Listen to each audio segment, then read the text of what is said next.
Search करा तो आपका बिग फ्रैक्शन टॉप पे ही था। जी। तो वर्षा मैम थी और कोमल मैम थी शायद, उनसे मेरा टाई अप हुआ था, तो उनसे बात हुई थी मेरी, तो तब मैं जुड़ा था। Hello friends, brave seller series में एक बार और आपका स्वागत करता हूं। सबसे पहले मैं आप सभी को बहुत बहुत धन्यवाद करना चाहूंगा कि आपने हमारे ब्रेव सेलर सीरीज को इतना ज्यादा प्यार दिया है और हमारे सारे वीडियोस पे आप अपने व्यूज दे रहे हैं, आप अपने लाइक्स दे रहे हैं, बट कमेंट्स कहीं ना कहीं मिसिंग है, तो प्लीज कमेंट्स में जरूर मेंशन करें ताकि हमको ये पता चले कि ब्रेव सेलर सीरीज में हाँ हम किस किस पॉइंट्स पे बेटर कर सकते हैं।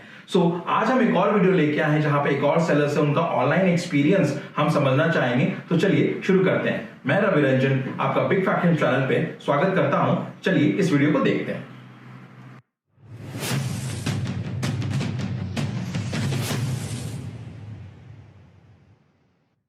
हेलो व्यूअर्स, मैं रवि रंजन आपका ब्रेव सेलर सीरीज में एक और बार स्वागत करता हूं। उम्मीद करता हूं आपको ब्रेव सेलर सीरीज में पहले वाले वीडियो से बहुत अच्छे लगे होंगे और डेफिनेटली आज वाले वीडियो में हम राहुल सर से कनेक्टेड हैं जिनका ब्रांड नेम और स्टोर नेम दोनों स्वापनी है। और आइए इनसे बात करते हैं कि इनका ऑनलाइन एक्सपीरियंस कैसा है, ये क्यों ऑनलाइन पे आए और इनका जो अपना फ्यूचर ऑनलाइन पे कैसे देखते हैं। तो राहुल सर, सबसे पहले धन्यवाद बिग फैक्शन को ज्वाइन करने के लिए और अपना समय देने के लिए, तो बहुत बहुत धन्यवाद। तो इस पे मेरा सबसे पहला सवाल आपसे यही है कि आपने अपना ऑनलाइन बिजनेस कौन से साल में शुरू किया? सर मैंने अपना ऑनलाइन स्टार्ट करा था 2018। ओके, कोविड से पहले ही? अमेज़न। ओके, तो जब आपने अपना बिजनेस स्टार्ट किया 2018 में, आपको कैसे आइडिया लगा ऑनलाइन बिजनेस के बारे में, कैसे होता है, आपको इस चीज के बारे में जागरूकता और इच्छा कैसे आई, डिसीजन कैसे बनाया? सर मेरे एक फ्रेंड थे जो स्टार्ट उन्होंने अपना करा था ऑनलाइन का, अमेज़न का जी। और बेसिकली मैं जितनी भी चीजें ना ऑनलाइन ही मंगाता हूँ, तो मेरे लिए ऑनलाइन प्रेफर था। फिर मैं मतलब आईटी फर्म में भी था, तो आईटी का काम करते करते थोड़ा नॉलेज तो आया, एचटीएमएल वगैरह देख देख लिस्टिंग वगैरह करके, वेबसाइट क्रिएट करके। ओके। तो फिर उससे मेरे को अमेज़न पे गया, अमेज़न पे स्विच हुआ, मेरे को लिस्टिंग वगैरह थोड़ी सी ईजी रही, तो फिर मैंने थोड़ी सी नॉलेज ले ली प्रोडक्ट्स की और मैंने ऐसे करके ऑनलाइन स्टार्ट करा और ऑर्डर आने भी शुरू हो गए थे। ओके, तो हाँ जी। जैसे आपने 2018 में स्टार्ट किया और रीजन भी आपने बताया कि फ्रेंड्स के थे, तो फिर जब आपने ऑनलाइन बिजनेस किस चीज पे स्टार्ट किया सर? अमेज़न से स्टार्ट किया? हाँ, अमेज़न से स्टार्ट करा था। और अभी 2023 में बैठे हैं सर, अभी अमेज़न के अलावा और किस किस पोर्टल्स पे आप हैं? अभी अमेज़न के अलावा फ्लिपकार्ट पे गोल्ड सेलर हूँ और जियो मार्ट चल रहा है मेरा बढ़िया जी। ओके, मीशो पे भी है सर? हाँ जी, मीशो पे भी है? मीशो सर स्टार्ट करा था बट मेरे को स्टॉप करना पड़ गया क्योंकि उसमें हाई रिटर्न्स है। ओके ओके, ठीक है, मीशो वाले बात पे भी आएंगे। आप कैटेगरी बता सकते हैं सर, किस कैटेगरी पे आप बिलोंग करते हैं? मैं सर मैक्सिमम कैटेगरी में डील करता हूँ। इलेक्ट्रॉनिक्स हो गया, स्मार्ट वॉच एक्सेसरीज हो गई, मोबाइल एक्सेसरीज हो गई, होम एंड किचन हो गया, होम एंड डेकोर हो गया, बहुत सारी कैटेगरी है। ओके, मल्टीपल कैटेगरीज में है। तो ये कैटेगरी सिलेक्शन आपने कैसे किया? मतलब बहुत सारे सेलर्स होते हैं जो आजकल बहुत सारे हैं जो एक ही कैटेगरी पे बिजनेस रन कर रहे हैं, आपको मल्टीपल कैटेगरीज में बिजनेस रन करने का आइडिया कैसे लगा, ये डिसीजन कैसे पड़ा? सर मल्टीपल कैटेगरी पे जाना ही पड़ता है। एक कैटेगरी को टारगेट करके बैठोगे तो कितने ऑर्डर आएंगे आपके पास? मार्केट में जो चल रहा है R&D करनी पड़ती है सर।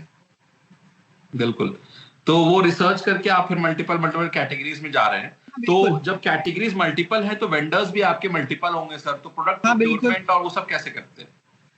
हाँ सॉरी, जैसे कैटेगरीज मल्टीपल है सर, तो वेंडर प्रोक्योरमेंट के लिए भी वेंडर्स भी मल्टीपल होंगे सर, तो वो कैसे करते हैं, वो मैनेज कैसे करते हैं? मार्केट एक्सप्लोर करना पड़ता है। अच्छा, तो जैसे कि कोई प्रोडक्ट आपने सर्च किया, उसके फिर आप प्राइसिंग जाते हैं, वेंडर्स को आज लेटेस्ट प्रोडक्ट लेकर आया हूँ मैं।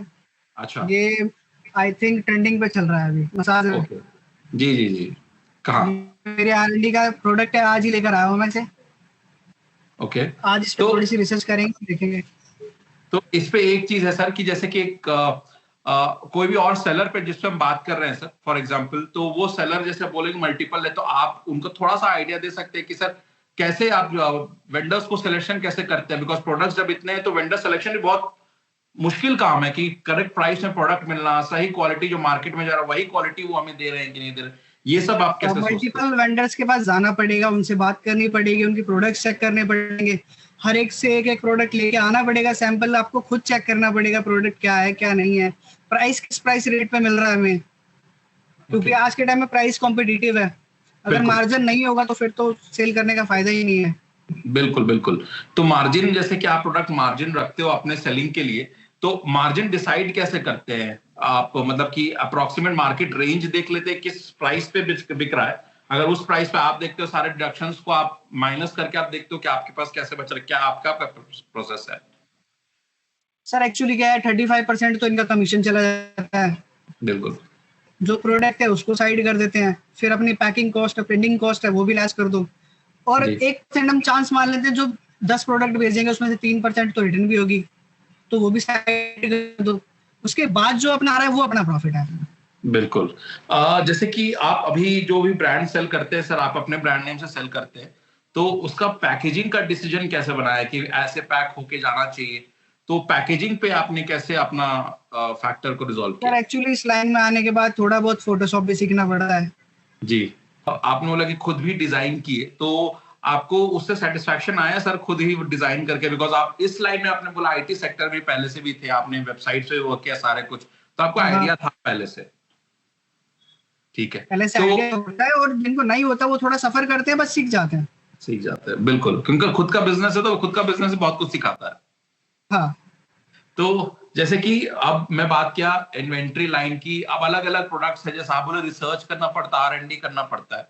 आप हाँ आप किस प्रोसेस में बिलीव करते हैं कि लगातार इन्वेंट्री ऐड करना है, कि कुछ इन्वेंट्री ऐड कर देते हैं फिर थोड़े देर बाद सोचते हैं कि अब 3 महीने बाद, 6 महीने बाद, और उस समय इन्वेंट्री, आपका क्या प्रोसेस? बिकॉज हर सेलर का अलग अलग प्रोसेस होता है नहीं सर, इन्वेंट्री में एक्चुअली प्रोडक्ट्स क्या ऐड है, कर। आई डोंट बिलीव कि इन्वेंट्री ऐड करते जाओ, 200-300 नई इन्वेंट्री ऐड कर दी, नए प्रोडक्ट ऐड कर दिए, उनके मल्टीपल्स ऑर्डर्स ले रहे हैं। सर ऐसा करने से ना लॉस होता है। हमें नहीं पता होता कि कौन सा प्रोडक्ट मार्केट हमारे पास चल रहा है, नहीं चल रहा है, उसकी क्या रिटर्न्स है, क्या क्वालिटी है, हम चेक नहीं कर पाएंगे।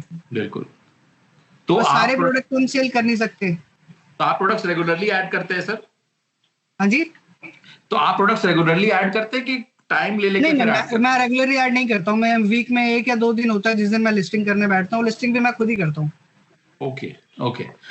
जैसे कि नेक्स्ट है कि अब हमने बात किया प्रोक्योरमेंट के बारे में, ये सब ऑर्डर्स आना, जब ऑर्डर्स आता है तो हाँ कुछ हाँ ऑर्डर, सर्टेन ऑर्डर का परसेंटेज रिटर्न्स भी होता है। तो हाँ, बिल्कुल होता है। रिटर्न्स पे आपका क्या एक्सपीरियंस है? प्रोडक्ट डैमेज आ जाता है, अभी मेरी डिफेक्टिव होता रिटर्न्स है? है, मेरी RU है फ्लिपकार्ट पे अभी 0.8 करीबन होगी। ओके, बहुत सही है तो सर। तो अब जैसे कि रिटर्न्स पे एक्सपीरियंस कैसा है सर? प्रोडक्ट डैमेज हो जाता है, प्रोडक्ट डिफेक्टिव मिलता है, प्रोडक्ट चेंज हो जाता है, प्रोडक्ट टूटा हुआ मिलता है, आपका एक्सपीरियंस 2018 से लेके अभी तक कैसा रहा है? सर रिटर्न्स तो देखो हमारे हाथ में होता है कंट्रोल करना, मैक्सिमम हमारे हाथ में ही होता है।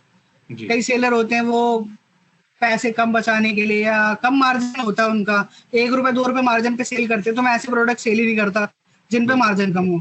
बिल्कुल बिल्कुल। और अगर जिन पे मार्जिन अच्छा है तो अपन पैकिंग के लिए बॉक्स यूज कर सकते हैं। बॉक्स भी अच्छी प्लाई का यूज करता हूँ मैं।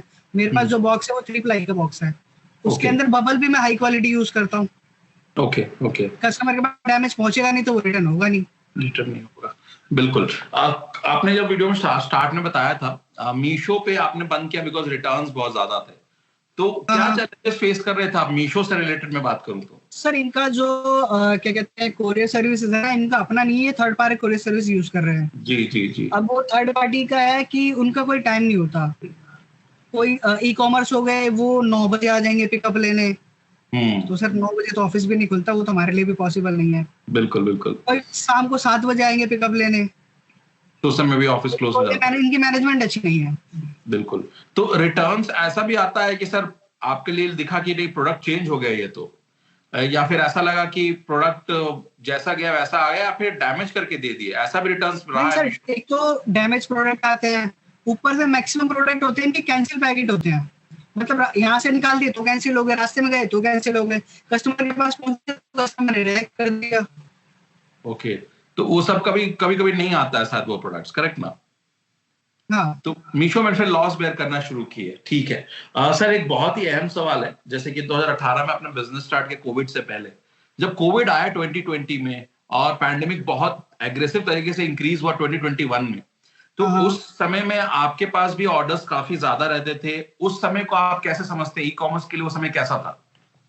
ई कॉमर्स के लिए सर वो तो एक मतलब समझो कि हमारे पास तो कुछ प्रोडक्ट थे तो हम तो तब भी सेल कर रहे थे। मास्क हो गए, सैनिटाइजर हो गए, हम तो तब भी चल रहे थे।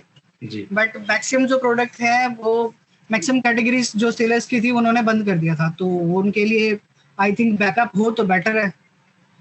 तो आप कोविड से पहले का समय में सेलर थे और अब कोविड के बाद भी आप सेल करते हैं, दोनों के समय में डिफरेंस आपको कुछ लगा है सर? ई कॉमर्स में कुछ डिफरेंस आया? हाँ, कंपटीशन बढ़ गया है, मैक्सिमम जो हो गए अनएम्प्लॉयमेंट हो गए वो भी ई कॉमर्स के प्लेटफॉर्म की तरफ मूव कर रहे हैं। ओके, तो इस वजह से ई कॉमर्स को कोविड ने कैटलिस्ट की तरह उसको बूम किया और लोगों का ग्रोथ हुई है ई कॉमर्स में, बिल्कुल कह सकते हैं। झुकाव आया, ट्रस्ट आया लोगों पे, चाहे वो जबरदस्ती हो, मजबूरी में हो या खुद से वो कर रहे हो। ओके सर, एक अहम सवाल है वेबसाइट के बारे में आपसे पूछना चाहूंगा, क्या आपके पास खुद का वेबसाइट भी है, और अगर है तो उसको कैसे रन करें, नहीं है तो सर क्या प्लान है फ्यूचर में? सर एक्चुअली क्या खुद की वेबसाइट की तरफ गया नहीं हूँ, क्योंकि मैनेजमेंट के लिए अभी बस मैं ही हूँ ऑफिस में, मतलब इतना कुछ खास स्टाफ है नहीं रखा हुआ जो मैनेजमेंट कर ले वेबसाइट भी। जी जी जी, तो फ्यूचर में प्लान रखें? 3-4 प्लेटफॉर्म है सर, ऑर्डर प्रोसेस करते करते 12-1-2 बज जाते हैं। ओके, नहीं सर बहुत अच्छी बात है, ऑर्डर्स तो और इंक्रीज में 12-2 बज जाएंगे, शाम तक सर ऑर्डर ही पैक हो अगले दिन जाए, तो बिल्कुल सर वैसा ही है। तो वेबसाइट पे अभी आपको नहीं है। बिग फैक्शन से सर आप कैसे जुड़े और हम लोग ने आपका मदद कैसे किया sir? Big faction sir actually क्या है कि मेरे पास कुछ आईपीआर आ गए थे बहुत टाइम पहले। ओके, तो अब उस आईपीआर से मेरे पास इतना टाइम होता नहीं था प्लान फैक्शन वगैरह बनाऊं खुद और सेंड करूं, उनसे अपील चेक करूं, तो फिर मैंने अमेजोन पे सर्च करा तो आपका बिग फैक्शन टॉप पे ही था जी। तो वर्षा मैम थी और कोमल मैम थी शायद, उनसे मेरा टाई अप हुआ था, तो उनसे बात हुई थी मेरी, तो तब मैं जुड़ा था और तब से अब तक जो है कंटिन्यू चल रहा है। कभी भी प्रॉब्लम आ जाती है आप लोगों को याद कर लेता हूँ। Thank you so much sir इस चीज के लिए। ज्यादा सवाल आपसे नहीं पूछूंगा। आप 2018 में सब कुछ अपना, आपका खुद का जॉब था, वो सब चीज छोड़ के आपने ई कॉमर्स स्टार्ट किया, तो अभी इसको करियर पर्सपेक्टिव में, ग्रोथ पर्सपेक्टिव में, अपॉर्चुनिटी पर्सपेक्टिव में कैसा देखते हैं ई कॉमर्स को फ्यूचर में सर, कि क्या इसको लेके चल सकते हैं आगे? बिल्कुल कर सकते हैं सर। ओके, और ग्लोबल प्लेटफॉर्म पे भी जाने का सर आपका विचार है, बिकॉज आप मल्टीपल कैटेगरीज में हैं, तो क्या लगता है कि आप भी जा सकते हैं? अब अमेज़न जो है, हाँ जी, क्या आपके पास लगता है सर वो भी प्रोडक्ट है आपके पास जो एक्सपोर्ट जिसका अच्छा हो सकता है, उसको इंटरनेशनल मार्केट में उसकी डिमांड है? बहुत से ऐसे इंडियन प्रोडक्ट हैं जिनका एक्सपोर्ट कर सकते हैं, और एक मेरे फ्रेंड है वो दुबई में कर भी रहे सेल, उनकी बहुत अच्छी सेल भी है। बिल्कुल, तो आपका विचार है सर इंटरनेशनल जाने का फिलहाल? हाँ बिल्कुल, डेफिनेटली है सर। जी जी जी, तो वो सिर्फ अमेज़न से या फिर ईबे प्लेटफॉर्म ये सब पे भी सोच रहे हैं आप? फिर पहले तो मैं अमेज़न से ही ट्राई करना चाहूंगा क्योंकि इनका मैनेजमेंट बहुत अच्छा है अमेज़न का। करेक्ट। तो obviously sir US market place पे पहला सोचेंगे जाने के लिए, फिर दुबई, जहां से मुझे पता 1.5 साल पहले उन्होंने स्टार्ट किया था, दुबई अब यूएस के बाद सबसे ज्यादा sort after market place Dubai हो चुका है। लोग यूएस पे भी जाते हैं लेकिन दूसरा ऑप्शन तो दुबई ही सेलेक्ट करता है, बिकॉज नजदीक भी है और ज्यादा ट्रस्ट भी उस पर हो रहा है। यूके में थोड़ा सा इश्यूज है जो मैं समझ सकता हूँ। आपको इसका थोड़ा सा आइडिया है सर ग्लोबल मार्केट प्लेसेस का? ज्यादा नहीं करा था क्योंकि मैंने उनका पोर्टल मैनेज करा था, तो थोड़ा सा इजी है, बट दुबई ज्यादा बेटर है क्योंकि वहाँ पे ना जो प्रोडक्ट है, इंडियन प्रोडक्ट है, वो ज्यादा लाइक करते हैं दुबई वाले लोग। बिल्कुल, लाइक होम एंड किचन के प्रोडक्ट है ना, वो ज्यादा सेल है दुबई में। बिल्कुल। आखिरी सवाल सर, ओनली लास्ट, कौन सा पोर्टल आपको लगता है आसान है? जब आपने स्टार्ट किया उसको आपने बोला लिस्टिंग भी खुद करते हैं, फोटोशॉप भी मोस्टली खुद ही करते हैं ताकि प्रॉब्लम नहीं है, आप चीजें सीखे हुए रहे। कौन से पोर्टल आपको आसान लगा समझने में, ऑपरेशन वाइज आपको चीजें इसमें लगा, उस पोर्टल में चीजें सेल्स की तरफ बढ़ाने के लिए अच्छी है, तो पोर्टल आपके लिए सबसे अच्छा कौन सा है मार्केट प्लेस के लिए? अगर स्टार्टअप है तो पोर्टल स्टार्टअप के लिए फ्लिपकार्ट बेटर है क्योंकि लिस्टिंग थोड़ी सी इजी है उसके अंदर, और कैंपेन्स वगैरह रन करना थोड़ा इजी है, तो ऑर्डर्स जल्दी आ जाते हैं, इजीली आ जाते हैं। अगर थोड़ा टफ है तो वो अमेज़न है, पर वो बेटर है। ओके, बिकॉज उसमें क्लैरिटी थोड़ा सा ज्यादा है।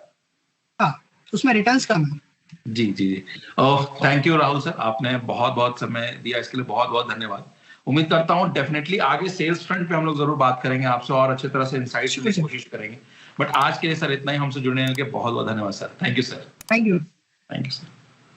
तो दोस्तों, उम्मीद करता हूं आपका आज ये वीडियो जरूर पसंद आया होगा। अगर आपको हमारे वीडियोस में कुछ कमी लगती है या लगता है कि ये फीचर हमें ऐड करना चाहिए, तो प्लीज कमेंट बॉक्स में जरूर मेंशन करें, हम आपके कमेंट्स पे वर्क जरूर करेंगे। और साथ ही साथ अगर आपने हमारे बिग फैक्शन चैनल को सब्सक्राइब नहीं किया है तो देर किस बात की है, सबसे पहले हमारे बिग फैक्शन चैनल को सब्सक्राइब कीजिए और इस बेल आइकन को जरूर दबाएं, जिससे बिग फैक्शन के आने वाले हर वीडियोस की नोटिफिकेशन आपके पास सबसे पहले आए। सो हमारे वीडियोस को लाइक कीजिए, सब्सक्राइब कीजिए एंड शेयर कीजिए। Thank you.